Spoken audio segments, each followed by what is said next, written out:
నమస్తే సివాయిస్ న్యూస్ కి స్వాగతం. ఇళ్లలోకి వెళ్లాలంటే రహదారి కనిపించదు. ముళ్ళ పొదలు, పిచ్చి మొక్కలతో కాలనీ మొత్తం నిండిపోయింది. పేదలు లక్షల రూపాయలు వెచ్చించి నిర్మించుకున్న ఇల్లు శిథిలావస్థకు చేరుకున్నాయి. వందలాది నిర్మాణాలు పునాదుల దగ్గరే నిలిచిపోయాయి. మొండిగోడలు దర్శనమిస్తున్నాయి. విష సర్పాలు సంచారం చేస్తున్నాయి. పేదల ఇంటికల నిజం చేస్తామని ప్రగల్భాలు పలికిన ఏలూరు ఎమ్మెల్యే ఆలనాని మాటలు అవాస్తవాలని ఏలూరు నగరంలోని మాదేపల్లి ఇందిరమ్మ కాలనీ ఫేజ్ 2లోని ఇళ్లను చూస్తే అర్థమవుతుంది. మాదేపల్లి ఇందిరమ్మ కాలనీ ఫేజ్ 2లోని ఇళ్లను జనసేన పార్టీ నాయకులు, కార్యకర్తలు, వీర మహిళలతో కలిసి జనసేన పార్టీ ఉమ్మడి పశ్చిమ గోదావరి జిల్లా అధికార ప్రతినిధి, ఏలూరు నియోజకవర్గ ఇన్ఛార్జి రెడ్డప్పలనాయుడు శనివారం పరిశీలించారు.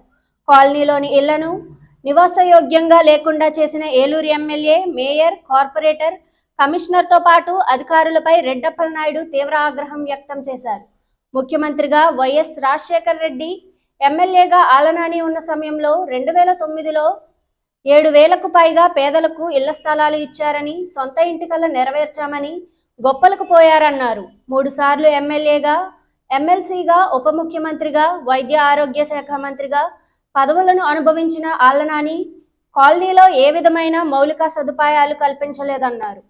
తనకు అనుకూలమైన వారికి ఇళ్ల నిర్మాణానికి సంబంధించి కాంట్రాక్టులు ఇచ్చి పేదల సొమ్ము ఎమ్మెల్యే నానితో పాటు ఆయన అనుచర వర్గం దోచుకుంటుందన్నారు. ఇల్లు నిర్మించకుండా కాంట్రాక్టర్ పరార్ అయ్యారన్నారు. ఈ కారణంగా పేద ప్రజలు అప్పులు చేసి కాంట్రాక్టర్లను సొమ్ము ముట్ట చెప్పినప్పటికీ ఉండటానికి ఇల్లు లేక అద్దె ఇళ్లలో మగ్గుతున్నారన్నారు.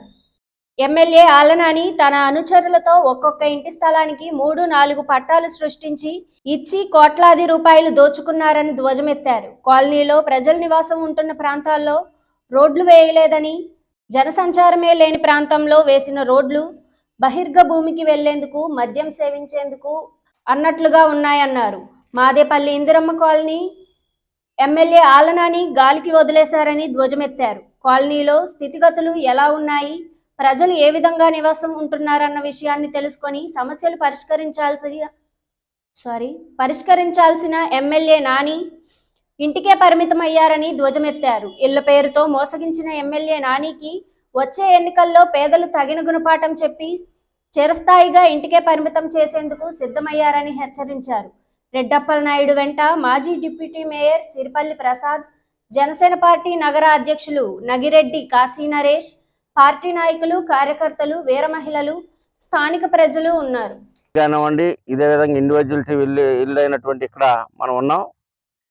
ఏలూరు నియోజకవర్గంలో ఒక సీనియర్ మోస్ట్ అయినటువంటి ఎమ్మెల్యే, 3 సార్లు ఎమ్మెల్యేగా చేసినటువంటి, ఎమ్మెల్సీకి చేసినటువంటి వ్యక్తి, డిప్యూటీ సీఎంగా, వైద్య ఆరోగ్య శాఖ మంత్రిగా పనిచేసినటువంటి ఆలనాని గారు ఉన్నటువంటి ప్రదేశం ఇది. ఆయన కాన్స్టెన్సీ ఎంత డెవలప్మెంట్గా, ఎంత ఉరుకులు పరుగులు తీస్తూ ఉందా అనేది విషయాన్ని ఏలూరు నియోజకవర్గ ప్రజలకి, అధికారులకి, ప్రభుత్వానికి తెలియజేయాలన్నటువంటి ఉద్దేశంతోనే ఇది 2009లో దాదాపు 7,000 ఇల్లు ఇక్కడ ఇచ్చారు రాజశేఖర రెడ్డి గారు ఉన్నప్పుడు. మరి ఆ రోజు నుంచి ఇప్పటి వరకు కూడా ఇది పక్కా ఇల్లు నిర్మాణానికి నోచుకోలేదు. ఇల్లు ఉన్న చోటేమో రోడ్లు లేదు, మంచినీరు సౌకర్యం లేదు, ఎలక్ట్రిసిటీ లేదు. ఇల్లు లేని చోటేమో అందరూ పబ్లిక్ టాయిలెట్స్కి వెళ్ళడానికి రోడ్లను, మందు కొడటానికి రోడ్లను, ఇంకా అసంఘ కార్యక్రమాలు ఏర్పాటు చేయడానికి రోడ్లు ఇచ్చారు. శిథిల వ్యవస్థలో ఈ అన్ని హౌసెస్ అన్ని కూడా శిథిల వ్యవస్థలో ఉన్నాయి. ఈ హౌసింగ్ డిపార్ట్మెంట్ ఏం చేస్తూ ఉంది, ఎమ్మెల్యే ఏం చేస్తూ ఉన్నాడు, మున్సిపల్ కార్పొరేషన్ కమిషనర్ కానీ, మేయర్ కానీ, మరి టౌన్ ప్లానింగ్ వాళ్ళు కానివ్వండి, పబ్లిక్ హెల్త్ వాళ్ళు కానివ్వండి, హౌసింగ్ డిపార్ట్మెంట్ పీడీ కానివ్వండి, వీరంతా ఏం చేస్తూ ఉన్నారు అనేది మాకు ప్రశ్న. ఎందుకంటే ప్రజల పక్షాన ప్రజలు లక్షలాది రూపాయలు ఇక్కడ పెట్టి కట్టుకుంటే వాళ్ళకి ఫుల్ ఫ్లెడ్జ్డ్గా నిర్మాణం చేసి ఇవ్వలేకుండా వాళ్ళ కాంట్రాక్టుల దగ్గర లంచాలు తీసుకొని కాంట్రాక్టులు ఊరు వదిలి వెళ్ళిపోయే పరిస్థితిలో, కాంట్రాక్టర్లు లబ్ధిదారుల దగ్గర డబ్బులు దండుకొని వెళ్ళిపోతే దాంట్లో వాటాలు పంచుకుంటానికి మాత్రమే ఎమ్మెల్యేలు, మేయర్లు, నాయకులు, ఆఫీసర్స్ అందరూ ఉన్నారు. కానీ ప్రజల పక్షాన ఎవరు లేరు అనేది చాలా స్పష్టంగా ఇక్కడ కనబడతా ఉంది. మేము ఎవరిని విమర్శించడానికి కాదు, ప్రజల పక్షాన ప్రజా సమస్యలని పరిష్కరించాలి. 2009 ఇవాళ 2023 ఎన్నికకి వచ్చాం. దాదాపు 14 సంవత్సరాలు అవుతున్నా కానీ ఈ యొక్క ప్రభుత్వం కానీ, మరి ఇప్పుడు వచ్చినటువంటి ఎమ్మెల్యే 4 సంవత్సరాలు 9 నెలలు గడిచినప్పుడు కూడా ఇక్కడ ఏమీ కూడా అభివృద్ధి అనేది లేదు.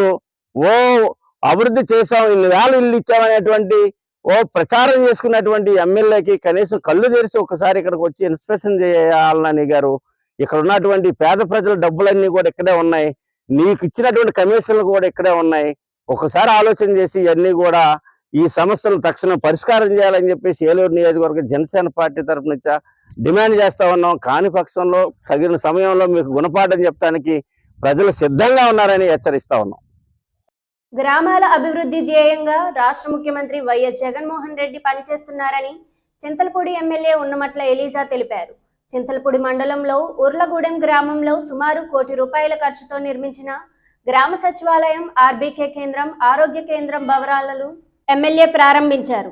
ఈ సందర్భంగా సర్పంచ్ యువరాజ్ ఆధ్వర్యంలో జరిగిన సమావేశంలో ఎమ్మెల్యే మాట్లాడుతూ ప్రజా సంక్షేమం కోసం అభివృద్ధి పథకాలు ప్రవేశపెట్టి రాష్ట్రంలో అమలు చేస్తున్న ముఖ్యమంత్రి వైఎస్ జగన్మోహన్ రెడ్డిని మరోసారి సీఎంగా గెలిపించుకోవాల్సిన బాధ్యత అందరిపైన ఉందన్నారు. ఈ కార్యక్రమంలో చింతలపూడి పట్టణ వైఎస్ఆర్సీపీ అధ్యక్షులు కొప్పుల నాగేశ్వరరావు, నాయకులు నిమ్మగడ్డ దుర్గారావు, మిర్యాల దిలీప్, ప్రకాష్ పాల్, చెన్నకేశవరెడ్డి, ప్రసాద్, శివరామకృష్ణ తదితరులు పాల్గొన్నారు. అన్నీ కూడా కట్టి శ్రమతోటి వీటిని పూర్తి చేసినటువంటి యువరాజు గారికి ముఖ్యంగా నేను నా అభినందన తెలియజేస్తాను. ఎప్పుడూ లేని విధంగా 3 ప్రభుత్వ కార్యాలయాలు, 3 ప్రభుత్వ బిల్డింగులు ఒకే సముదాయం మరి ఏర్పడటం అనేది ఇది చరిత్రలో నిలిచిపోయేటటువంటి అంశం. మారుమూల గ్రామాల్లో కూడా వైద్య సదుపాయం అందరికీ అందాలి అనే ఒక మంచి ఉద్దేశంతో మనం ఈ కార్యక్రమాలన్నీ చేయడం జరుగుతూ ఉంది. మరి ఇలాంటి అద్భుతమైనటువంటి ఒక హాస్పిటల్ ఒక ఊర్లో చిన్న పల్లెటూరులో ఒక హాస్పిటల్ ఇవ్వటం అనేది హర్షించదగినటువంటి విషయం. కాబట్టి మనం అందరం కూడా మన ప్రీతం ముఖ్యమంత్రి వర్యులు గౌరవనీయులు శ్రీ వైఎస్ జగన్మోహన్ రెడ్డి గారి యొక్క దార్శనికతని మనందరం కూడా గుర్తుంచుకొని ఖచ్చితంగా ఈ యొక్క మనలో మనందరం కూడా పాలు పంచుకోవాలని మీ అందరూ కూడా తెలియజేస్తా ఉన్నాను. చాలా మంది జంగారెడ్డిగూడెం పట్టణాభివృద్ధికి చర్యలు తీసుకున్నామని మున్సిపల్ చైర్పర్సన్ బత్తిన నాగలక్ష్మి తెలిపారు. పట్టణంలోని మున్సిపల్ కౌన్సిల్ సమావేశ మందిరంలో కౌన్సిల్ సర్వసభ్య సమావేశం శనివారం నిర్వహించారు. చైర్పర్సన్ బత్తిన నాగలక్ష్మి అధ్యక్షతన జరిగిన ఈ సమావేశంలో అజెండాలో పొందుపరిచిన అంశాలపై సభ్యులు చర్చించారు. పలు అంశాలపై అధికారుల వద్ద నుంచి వివరాలు అడిగి తెలుసుకున్నారు. అనంతరం అజెండాలోని అంశాలను ఆమోదించారు. ఈ కార్యక్రమంలో municipal vice chairman Muppidi Veeranjaneyulu, commissioner Bhavani ప్రసాద్తో పాటుగా పలువురు కౌన్సిలర్లు, కోఆప్షన్ సభ్యులు, అధికారులు పాల్గొన్నారు.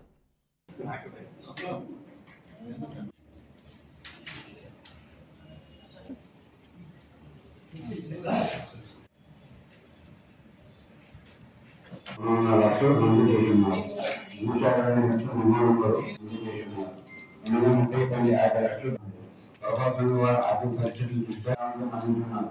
ఈవెన్ 25 పర్మనెంట్ ఇచ్చారు. ఆయా వ్యాపారస్తులందరూ ఎక్కువ వాటర్ వచ్చి మనకి ప్రాబ్లం అవుతుందేమని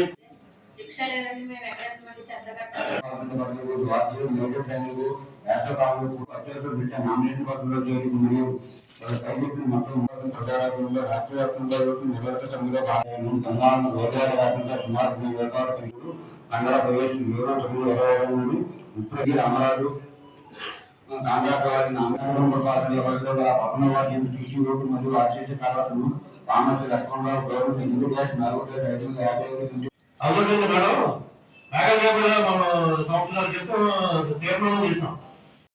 మున్సిపల్ కార్మిక సంఘాల జీఏసీ పిలుపు మేరకు జనవరి 3వ తేదీ నుండి మున్సిపల్ కార్మికుల సమ్మెకు వెళుతున్నట్లు ఏఐటియుసి మండల కార్యదర్శి కుంచే వసంతరావు తెలిపారు.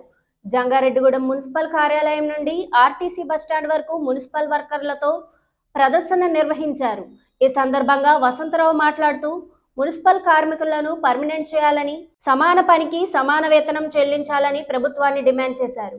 ఈ కార్యక్రమంలో ఏపీ మున్సిపల్ వర్కర్స్ యూనియన్ పట్టణ కార్యదర్శి బొక్కా శ్రీను, సిపిఐ మండల కార్యదర్శి జేవి రమణరాజు, పట్టణ అధ్యక్షుడు కొత్తూరి నాగేశ్వరరావు, రేలంగి నాగరాజు, ఇందుర్తి నాగరాజు, ఎమిలేసు తదితరులు పాల్గొన్నారు. ఇబ్బంది పడుతున్న శారీరకంగా కష్టపడుతూ రోడ్లు తుడుస్తూ అనేక అనారోగ్యంగా ఇబ్బందులు పడుతున్న వీళ్ళ సమస్యల మీద తీర్చాలని, అదేవిధంగా ఇంజనీరింగ్ ఉన్న సమస్య వాళ్ళకు కూడా సమస్యలు తీర్చాలని మేము దఫదఫలుగా చర్చలు జరపడం జరిగింది. జేఏసీగా మన కార్మికులు, అన్ని పార్టీ కార్మికులు కలిపి జేఏసీగా ఏర్పడి ఒక నిర్ణయం తీసుకోవడం జరిగింది. రేపు జనవరి 3వ తారీఖు నుంచి ఈ మున్సిపల్ కార్మికులు సమ్మె జరుగుతుందని, ఈ సమ్మె ఉద్దేశంతోనే ఈ రోజు జంగారెడ్డిగూడెం పట్టణంలో ర్యాలీగా నిరసన 2 రోజులు నిరసన కార్యక్రమం చేపట్టడం జరిగింది. అందులో భాగంగానే ఈ మున్సిపల్ కార్మికులని అందరం కలిపి ఈ మున్సిపల్ ఆఫీస్ వద్ద నుంచి ఆర్డీఓ ఆఫీస్ వద్ద వరకు ర్యాలీగా జరుపుతున్నాము. ఈ 2 రోజుల కాలంలో ప్రభుత్వం స్పందించి ఈ మున్సిపల్ యొక్క సమస్యలను పరిష్కరిస్తారని మేము అనుకుంటాము. లేని పక్షంలో రేపు జనవరి 3వ తారీఖు నుంచి సమ్మెకి యథాతథంగా సమ్మె కొనసాగుతుందని, మా సమస్యలు పరిష్కరించే వరకు ఏఐటీసీగా మేము నిరంతరం పోరాటం చేస్తామని తెలియజేసి, మేము గుంతమ్మ కోరికలేం కోరట్లేదండి. మన జగన్మోహన్ రెడ్డి గారు మనకి ఎప్పుడే మాకు పాదయాత్రలో ఏ విధంగా అయితే మాకు వాగ్దానం చేశాడో ఆ వాగ్దానాలే నెరవేర్చమని చెప్పేసి అడుగుతున్నాము. మేము లేదు, సుప్రీంకోర్టు ఆదేశాల మేరకు సమాన పనికి సమాన వేతనం ఇవ్వాలని చెప్పేసి సుప్రీంకోర్టు ఆదేశాలు ఇచ్చిన మేరకు సమాన పనికి సమాన వేతనం ఇవ్వమని, లేదా మమ్మల్ని పర్మిట్ చేస్తాను, నేను మన ప్రభుత్వం రాగానే మేము మీకు పర్మిట్ చేస్తానని చెప్పేసి జగన్మోహన్ రెడ్డి గారు ఏదైతే హామీ ఇచ్చారో ఆ హామీలు నెరవేర్చాలని చెప్పేసి మేము డిమాండ్లు పెట్టాము. జంగారెడ్డిగూడెం గోకుల తిరుమల పారిజాతగిరి శ్రీ వెంకటేశ్వర స్వామి దేవస్థానంలో ధనుర్మాస ఉత్సవాలు ఘనంగా జరుగుతున్నాయి.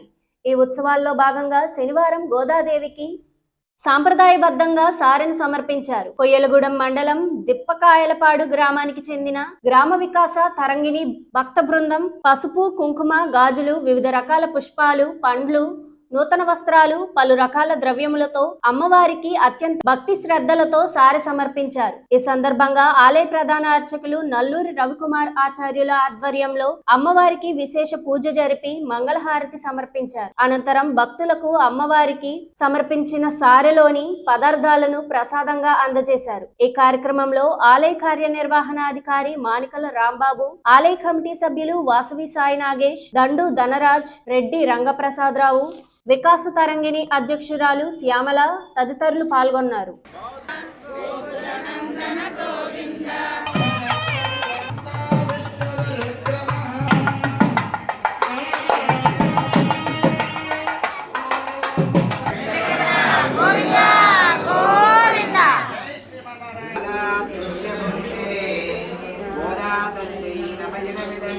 గోకుల తిరుమల పారిజాతగిరి శ్రీ వెంకటేశ్వర స్వామివారి యొక్క దేవస్థానంలో జరుగుతున్న ధనుర్మాస ఉత్సవ కార్యక్రమాల్లో భాగంగా ఈరోజు 14వ రోజు గోదాదేవికి విశేష పూజా కార్యక్రమాన్ని నిర్వహించడం జరిగింది. ఈరోజు గోదా కృష్ణ అష్టోత్తర పూజా కార్యక్రమం అనంతరము ఈరోజు పాసుర విన్నపం కార్యక్రమం కూడా అత్యంత వైభవంగా నిర్వహించడం జరిగింది. ఈ సందర్భంగా జంగారెడ్డిగూడెం గ్రామానికి చెందిన వికాస్ తరంగిణి భక్తులు మరియు శనివారం ఆలయానికి విచ్చేసే విశేషమైన సంఖ్యలో భక్తులు వీరందరూ కూడా ఈ ధనుర్మాస గోష్ఠిలో అన్వయించడం జరిగింది. ధనుర్మాస గోష్ఠి అనంతరం ఆలయానికి విచ్చేసిన భక్తులందరికీ కూడా తీర్థ ప్రసాదం వితరణ కార్యక్రమం వైభవంగా నిర్వహించడం జరిగింది. ఈరోజు మన కొయ్యలగూడెం మండలం దెప్పకాయలపాడు గ్రామ వికాస్ తరంగిణి భక్త బృందం వారిచే మన ఆలయంలో జరుగుతున్న ధనుర్మాస ఉత్సవ కార్యక్రమాల్లో భాగంగా గోదా శ్రీరంగనాథుడికి ప్రత్యేకమైన సారె సమర్పించడం జరిగింది. ఈ సందర్భంగా ఆ దిప్పకాయలపాడు గ్రామానికి చెందిన భక్తులంతా కూడా వికాస్ తరంగిణి బృందం అంతా కూడా స్వామివారికి వివిధ రకములైన వస్త్రములు, పండ్లు, అలాగే పసుపు, కుంకుమ, విశేషమైన పూజా ద్రవ్యాలతో గోదా అమ్మవారికి సారె సమర్పించడం జరిగింది. ఈరోజు ఆలయానికి విచ్చేసిన భక్తులందరికీ కూడా దాతల సహకారంతో అన్నప్రసాద వితరణ కార్యక్రమం కూడా అత్యంత వైభవంగా నిర్వహించడం జరిగింది. ఈరోజు కార్యక్రమ ఏర్పాట్లను మా ఆలయ కార్యనిర్వహణాధికారి గారు మానికల రాంబాబు గారు పర్యవేక్షించారు. గోకుల తిరుమల పారిజాతగిరి శ్రీ వెంకటేశ్వర స్వామివారి దేవస్థానం, జంగారెడ్డిగూడెం. ఈ వార్తలు ఇంతటితో సమాప్తం. నమస్కారం.